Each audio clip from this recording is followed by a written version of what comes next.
Baruch Hashem, it is day number 317 of our daily study of Rambam, Sefer HaMitzvos. And in the 3 chapters a day study track of Mishnah Torah, we're continuing in Hilchos Sanhedrin V'Ha'inshim HaMasurin Lahem, chapters 13, 14, and 15. Our mitzvahs today. Negative Commandment 294 is the prohibition against punishing someone who was coerced to sin. Where do we learn this from? We learn this from the verse Dvarim Chaf Beis Chavav, which is in English Deuteronomy 22:26, where it says, "V'lanaira to the maiden, loy sase davar, do not do a thing."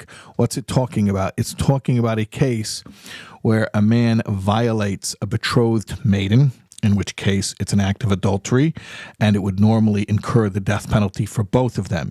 But she was not willing. Therefore, the attacker is going to be executed. She is not to be harmed in any way. It is not her fault. She is a victim. And from this, we learn that we do not punish a victim.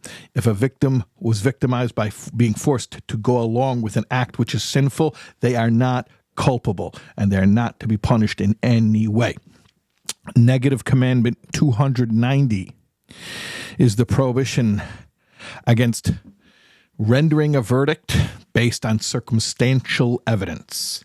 Everything in Jewish court is based on eyewitnesses. There have to be 2 witnesses. The witnesses have to have seen the crime at the same time, and in fact, there's another step which is called hasra, which means warning, where they warned the one who was committing the crime, and he heard the warning, he rejected the warning, he said, "I understand what you're telling me, and I'm going to do it anyway."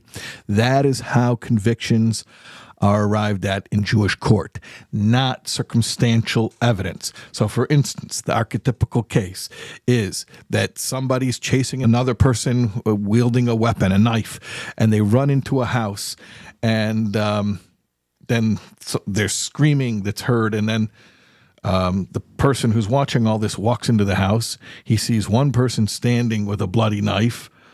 The other person's lying there dead, bleeding. Oh, it's obvious there's no other explanation other than this guy killed that guy. Well, perhaps it is very, very logical to conclude that, but that is not how convictions are arrived at in Torah law. It's dismissed. It's dismissed. Now, the Rambam discusses this and explains why it's dismissed. And there are different approaches to explaining why Torah law is so ironclad about having eyewitness testimony. The Rambam explains like this. He says that when it comes to circumstantial evidence, there's a big spectrum, a big range of circumstances. Some where it's really, really, really highly probable that what it looks like is exactly what it is. But then there are situations where it could go either way. It kind of looks like this is what it is, but who's to say? And then there are situations on the other extreme which are totally flimsy, where maybe there's a theory it could go that way, but who's to know?